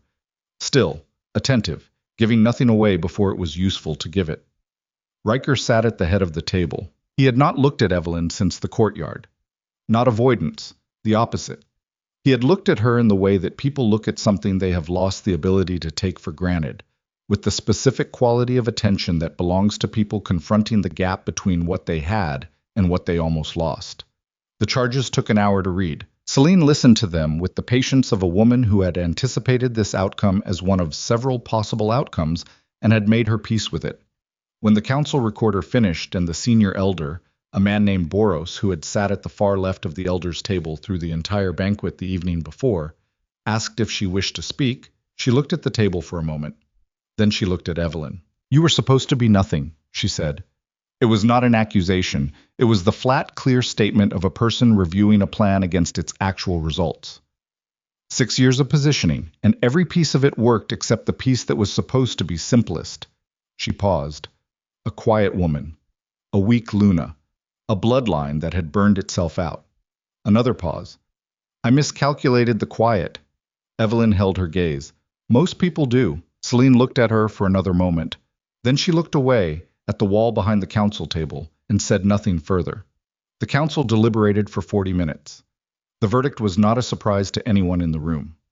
It was 3 days before Evelyn and Riker were in the same room without other people in it. 3 days of aftermath, the coalition terms negotiated through Aldrich's garrison riders, and a series of emergency council sessions, the formal repudiation of the treason charges against Evelyn, read aloud before the assembled pack by the senior elder, while Riker stood beside her, the reconstruction of the palace's internal security structure from its foundation up. 3 days of the work that followed catastrophe, which was a different kind of work than anything that preceded it, slower and more honest and significantly less dramatic. She was in the East Library when he found her. The same library where she'd found the letter 2 months ago, in the particular silence of a space that most people didn't use. She was standing at the table with a book open in front of her, not reading, looking at a genealogical chart that Mira had reconstructed from memory after the archive was recovered. The blood moon line, laid out in ink, 4 generations of women whose names she was learning for the first time. She heard him in the doorway before he spoke. I owe you more than words can carry, he said. She looked up. He was standing in the library doorway in the informal clothes of a man who had not slept fully in 3 days, and there was nothing formal in his posture, nothing of the Alpha King register. He was standing the way people stand when they have decided to put down everything they've been carrying and are newly aware of how long they've been carrying it. She looked at him. She took her time with the looking because she had learned that the truth was in the sustained look, not the first impression. I know you do, she said. He came into the library. He stopped at the other side of the table, the distance of the table between them, which was a real distance and a respectful one. He looked at the genealogical chart without touching it. The compound, he said. Aldrich found the source. The evening wine. How long? 14 months, she said. That's the archivist's estimate. He was quiet with that. She watched him sit with it. The specific process of a person trying to reconstruct their own mind's history and finding the reconstruction unreliable, trying to locate the self that existed before the thing that altered it, and finding the boundary uncertain. It was not a fast process, and she didn't hurry him through it. I don't know how much of the past year was me, he said. Neither do I, she said honestly. I don't think you do either. I think that's something you live with while you figure out which parts were still yours. The things I said at the banquet were said, she said. I can't give those back to you. They happened in front of 2,000 people and they were said about me, and they are part of what has already occurred. She kept her voice even. The question isn't whether they happened. The question is what comes after them. He looked at her across the table. What comes after them depends on you. She thought about that. She thought about the women in the genealogical chart behind her. 4 generations of women who had survived by keeping something buried, by making themselves small enough to go unnoticed, by concluding that the cost of being known was higher than the cost of being invisible. She thought about what that accumulation of concealment had cost each of them, what it had cost the line, what it had nearly cost her. She thought about what it meant to stop making that calculation. "I'm not going to be what I was in this palace," she said. "That woman is not available. The one who sat at the side table and let the room arrange itself around her absence. She made her last appearance last night." She looked at him directly. "If there's something after this, it doesn't look like that." "No," he said. "It wouldn't." "The laws about Luna authority in pack governance," she said. "There are 12 provisions that functionally nullify any Luna's ability to act independently without the Alpha King's direct authorization. I've read all 12. They're 3 generations old, and they were written by men who were afraid of exactly what I apparently am." She paused. "I want them changed." He was quiet for a moment. "All 12. All 12. Another pause. "That's a council process. It takes—" "I know what it takes," she said. "I know pack law better than most of your council members, which is something you are now aware of. I'm telling you the direction, not asking your permission to want it." She held his gaze. "I'm telling you because that's what it looks like to have a partner instead of a fixture." The word partner landed in the room and stayed there. He looked at her for a long time. She let him look. She had nothing to hide in the looking, no agenda in her expression beyond what was true, which was that she was a woman who had been through something that changed the shape of everything, and was standing on the other side of it, and was deciding who she was going to be in the space the change had made. "All 12, he said finally. "All 12, she confirmed. He nodded once. The nod of a man making a commitment, not the gesture of agreement, but the gesture of irrevocable direction. She recognized the difference. "There's something else," she said. She picked up the genealogical chart and turned it toward him. He looked at it. She watched his eyes move down the 4 generations, reading the names, reading the notations beside 2 of them that Mira had added in her careful archivist's hand, the notation for how they had died and the notation for what had killed them. He looked at her mother's name. He looked at it for a long time. "I need to know," she said quietly, "whether this kingdom has the capacity to reckon with what was done. Not perform the reckoning, not announce it, actually do the work of it." She folded her hands on the table. "Because I have spent 3 years in this palace, making myself smaller to survive it. And what I discovered last night is that making myself smaller was also what nearly got me killed. The thing that saved us, the thing that held your eastern gate, was the part of me that refused to stay buried." She paused. "I don't intend to bury it again, which means this kingdom needs to be a place that can hold what I actually am." Riker looked at the chart, then at her. "Tell me what that requires," he said. The formal pack assembly was held at full moon, 6 weeks after the Moonfire banquet. 2,000 wolves, the same 2,000, assembled in the great hall under the Draven war banners. And this time the configuration was different. The royal table sat 2. Both chairs were identical, placed at exactly the same height, with no secondary seat, no side table, no arrangement that put one person adjacent and one person central. Evelyn had overseen the configuration herself with the furniture staff, which had generated a quiet but significant conversation among the palace's senior household. A conversation that settled when she'd looked at the head of household and said nothing until the chairs were moved. She sat beside Riker, and the hall looked at them and took the measure of what it saw. What it saw was not what it had seen 6 weeks ago. Not the public performance of a king ignoring his Luna, not the careful theater of diminishment. What it saw was 2 people sitting at the same table with the same weight, and the hall, 2,000 wolves who had watched everything that had happened in the weeks between, understood what the configuration meant. Riker spoke first, as Alpha King, the formal address. Then Evelyn spoke. She had not prepared remarks. She stood, and she spoke from the 3 years and the 1 night and the 6 weeks that had followed, and she spoke plainly, in the raw American register of a pack that was built on honest ground. And what she said was not a speech about herself. It was a speech about law, about the 12 provisions, which had been presented to the council, and which the council, after 36 hours of deliberation and 1 resigned council member who had been replaced by Elder Boros, had voted to repeal. About the new provisions that would take their place, provisions that her own hand had drafted, which specified the standing and authority of Aluna with a particularity and legal clarity that the old laws had never contained because the old laws had been written by people who were afraid of particularity, about what it meant to build something that could hold the truth of what its people were. The hall listened, not with the performance of listening, not the polite attention of people waiting for the formal part to finish so the banquet could begin. They listened with the quality of people receiving something they had not known they needed until it was being given. The attention that arrives when a room recognizes that the words being spoken are also about them, about the shape of the world they're going to live in. When she sat down, the hall was quiet for a moment. Then it was not quiet. Later, much later, after the assembly had ended and the hall had emptied and the palace had gone into the particular stillness of a place full of sleeping people, she stood at the east window of her chambers. The same room. She had considered requesting different quarters and had decided against it because the room was hers and had always been hers, and she was not going to give it a history of retreat. She had instead had the writing desk moved to the center of the room where it could be seen from the door, because she was finished with the false bottoms and the post-midnight hours and the precise, exhausting labor of hiding what she was building. The sky to the east was clear, full moon. The same moon it had been for a week, reaching its peak now, the light of it coming through the window in a way that fell on the floor in a silver shape she had no name for. She stood in it without stepping out of it. She let it sit on her shoulders. She heard Riker stop outside the open door. She had heard him coming. She heard most things now with a clarity that was still new enough to require calibration, the blood moon senses adjusting to being used rather than suppressed. She heard him stop.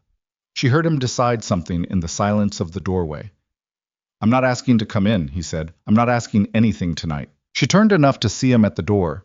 He was leaning against the frame, arms crossed, in the informal clothes. He looked tired. He had looked tired for 6 weeks, the specific tiredness of a man rebuilding his own mind from the materials available, sorting what had been his from what had been installed in him, doing the slow and non-dramatic work of that reconstruction without asking anyone to witness it or mitigate it. She had watched him do it. She had not helped, and had not hindered, and had not offered comfort before it was asked for, because comfort offered to someone doing necessary hard work was sometimes just a way of slowing the work down. He had not asked yet, but he was at the door. "I keep thinking about the Northern Summit," he said. "When we first—" He paused. "I keep trying to remember if what I felt then was real, or if that was also—" "It was real," she said. "The compound didn't exist yet. That was real." He was quiet for a moment. "How do you know?" "Because I felt it too," she said. "And nobody was dosing me." Another quiet. Longer. "I don't know how long it takes," he said, "to become someone you'd trust. I don't have a framework for that kind of—" He stopped. "I don't know how to do that." "No," she said. "You don't. That's the honest answer, and it's the right starting point." She looked at him across the room. "You become someone I trust by being someone I trust. There's no framework. It's just what you do and whether it's true." She paused. "That's how everyone does it. The rest is theater." He looked at her. She looked back at him. The moonlight was on the floor between them, the silver shape of it, and neither of them moved through it yet. "Go sleep," she said. "You look like 3 weeks of bad decisions." Something crossed his face. Not quite a smile. The preliminary architecture of one. The structural work underneath it. "That's generous. It was closer to 14 months. Closer." "Go sleep," she said again. Softer. "There's no resolution tonight. There's tomorrow. And the day after. That's how this works." He pushed off the door frame. He looked at her one more time, the sustained look, the one with actual weight in it. And then he went. She heard his footsteps down the corridor. She heard them until she couldn't. She turned back to the window. The field to the east was empty and moonlit. The gates were closed and manned, and the perimeter was intact. In the lower cells, Celine Vaughn was awaiting transport to the territorial tribunal that would convene in 3 weeks to determine the coalition's accountability. The coalition's alphas had signed the preliminary terms. Aldrich had the garrison in better shape than it had been in 2 years. The east was quiet. She stood in the moonlight on the floor of her own room, and she thought about her mother's name on the genealogical chart, and her grandmother's name, and the women before them who had learned that the price of being known was too high, and had taught their daughters the same lesson until the lesson became the inheritance. She thought about what it cost to be the woman who stopped passing the lesson down. Everything, she thought. It costs everything you've been, and then you find out what's underneath. She looked at her hands. Still her hands. The scar, the knuckles, the long fingers that had carried everything she'd built over 3 years out of a burning building and set it down where it could not be ignored. The hands that had held a letter and found a tunnel and slapped a woman across the face in front of 2,000 witnesses and held a gate against an army. She made a fist, released it. In the east, the moon was at its peak. The Blood Moon Kingdom had been many things in its history. It had been a war machine, and a dynasty, and a name that other packs said with either deference or calculation. It had been, for 3 years, a palace with a woman sitting at a side table making herself invisible in the service of surviving. It was going to be something else now. Not because of the power, or the bloodline, or the spectacle of a silver wolf holding a gate. Because of the 12 provisions, now in the pack record, in her own handwriting, specifying what a Luna was owed, and what she was authorized to demand, and what no Alpha King had the legal standing to remove. Because of the smaller things, the changed chair, the direct speech, the room entered without apology. Because of all the women before her who had buried the fire, and the fire that had survived the burying. She was the last of a line. She intended to be the beginning of another. Outside, the moon held steady over the Draven territory, over the quiet field and the closed gates and the sleeping pack. It was the same moon it had always been. It did not know the difference between the woman she'd been yesterday and the woman she was tonight. But the pack would. And in the years that followed, when the story of the Moonfire Banquet passed from mouth to mouth across every wolf territory on the map, growing in the telling the way stories of threshold moments always grow, what they remembered was never the slap. Not the gate, not the silver wolf or the storm or the dramatic reversal that made for a good beginning. What they remembered was the woman who came out the other side of all of it and sat back down at the table, and changed what the table meant.